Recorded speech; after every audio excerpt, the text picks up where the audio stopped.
Hello and welcome to the Annuity Straight Talk podcast, episode number 161. Bryan Anderson coming to you from Finley Point, Montana, your host and creator of everything that's on AnnuityStraightTalk.com. Got Jeremy Estes is the one that gets you guys in front of it. Leandra Hill is the one that takes care of everything you need once you get here. Grateful to have those guys as part of my team. It's been a great year and expanding to do that.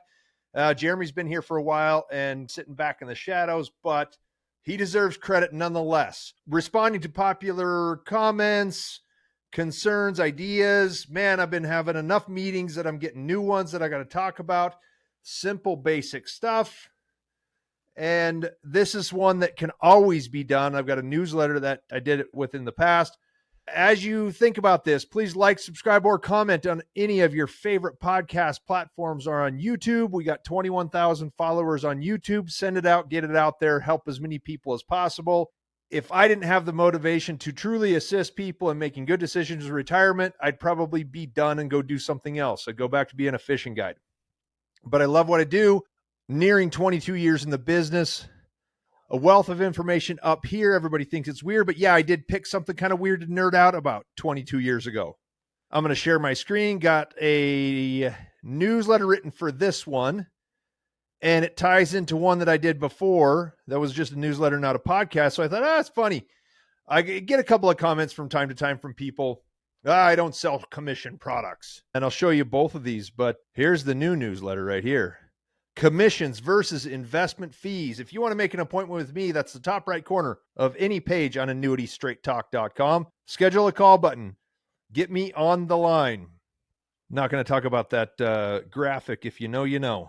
Okay, so there's always been a little bit of infighting in the business. It's like everybody thinks I do it better. If you've been listening to me for a long time, it's not either or, it's both and. Everything works. Guys like to level accusations at each other, get into a debate over compensation, like, hey, you're making too much money, or almost anyone out there says, oh, these guys only want to do that because they make more money. And I'm trying to lift everybody up in the business and get everybody to do what's right for the consumer.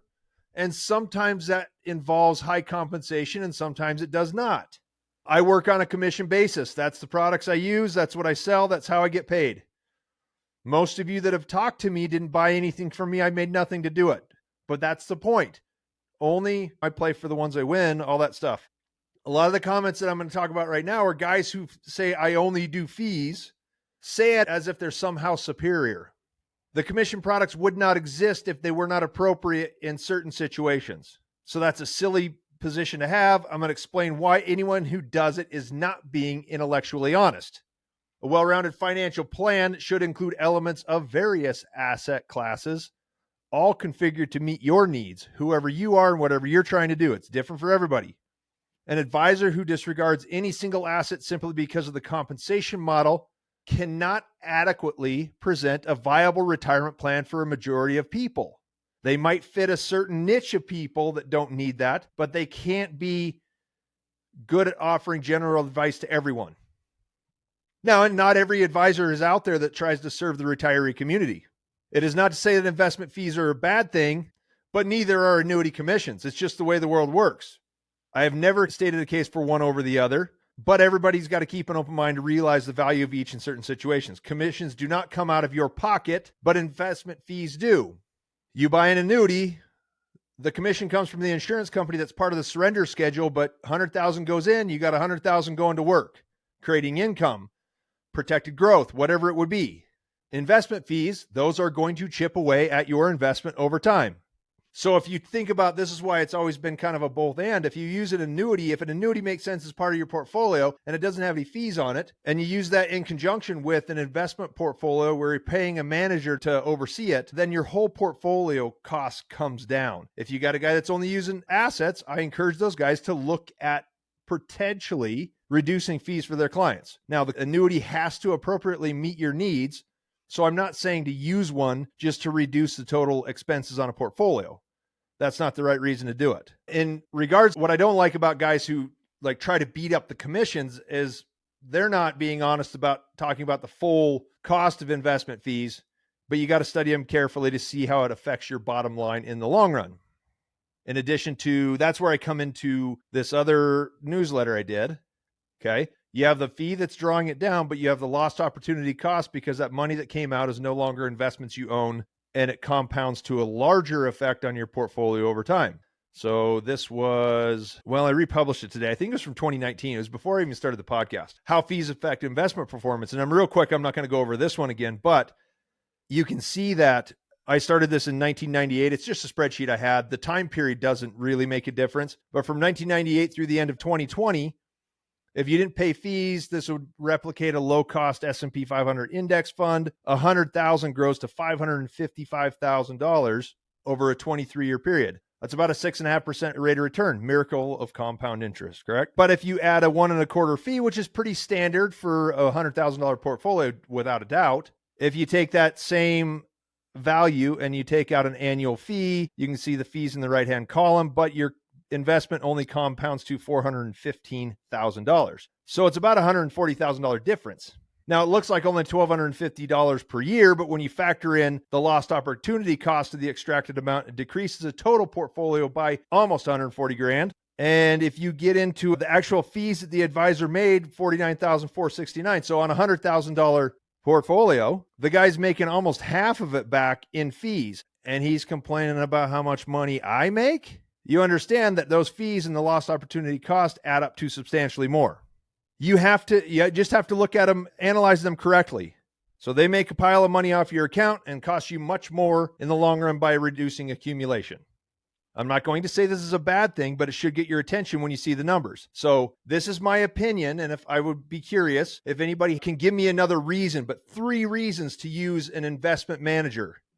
First would be if your manager can beat the market. And I will tell you right now that nobody does that consistently over time. Cross that one on the list. If they tell you somebody beat the market in a year, they're probably not going to do it the next year. The second one, which is my favorite, if you've got an investment manager that is an effective risk analyst who can help you avoid major losses in volatile markets, position you correctly, make moves at the right time to avoid losses in certain sectors, and keep a good balanced portfolio over time. I know guys like this, those are the ones I prefer to work with. And third, there are some advisors, there's a little gray area here, who specialize in and provide a variety of services: tax planning, estate planning, expense management, budgeting, all those things. And if you tell me you need to spend $3,000 a month in retirement, I take your word for it. I don't need to see your phone bill, your power bill, your grocery bill, your car insurance.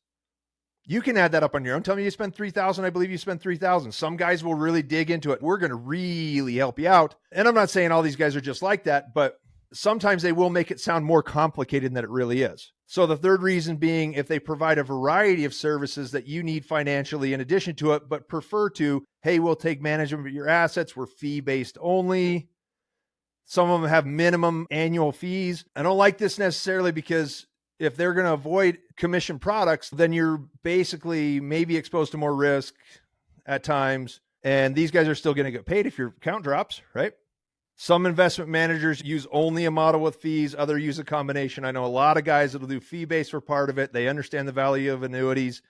And I just think it's more an honest approach. So don't beat anybody up. I'm not trying to beat anybody up who does anything. So I'll say the fee-only managers, maybe they're working with people who really don't need annuities. Maybe they're not in the market for it. Maybe they just really don't want them.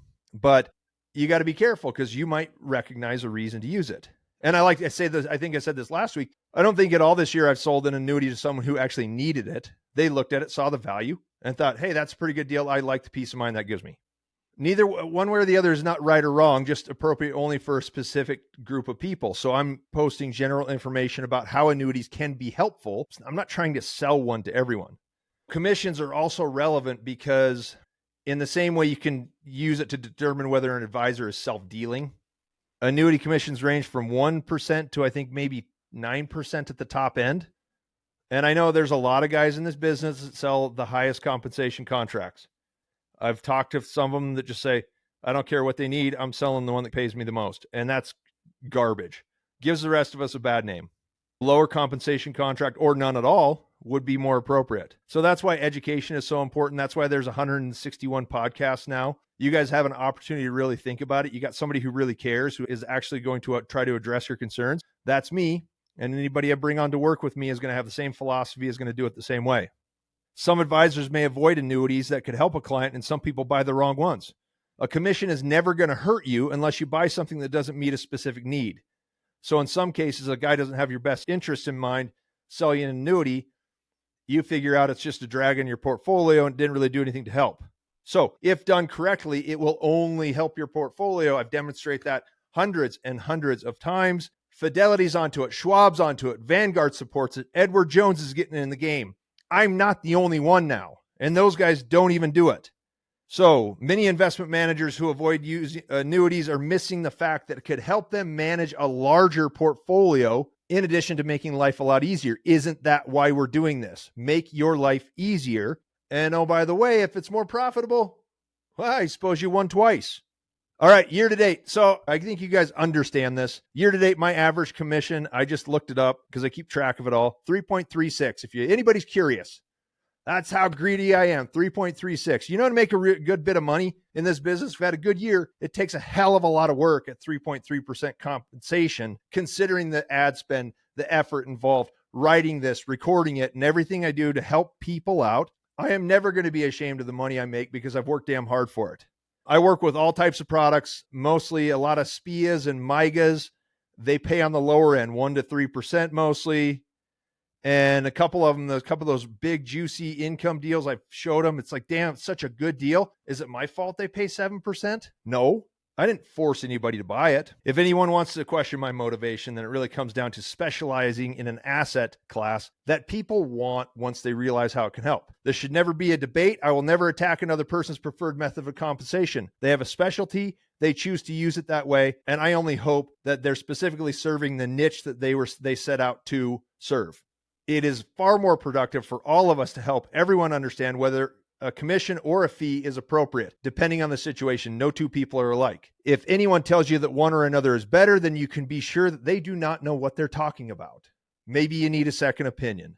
This has been episode 161. Grateful for you guys joining me.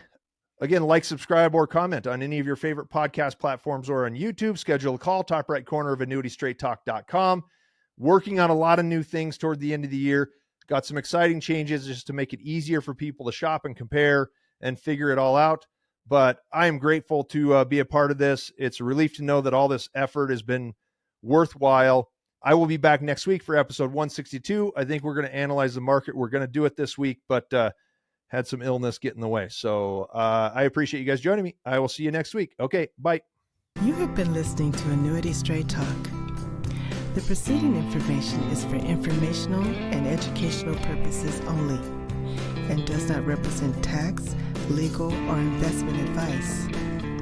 The views expressed by guests on this program are their own and do not necessarily reflect the views of Annuity Straight Talk or its partners. No information presented today should be acted upon without meeting with a qualified and licensed professional. It is important that you read all insurance contract disclosures carefully before making a purchase decision. Guarantees are based on the financial strength and claims paying ability of the insurance company.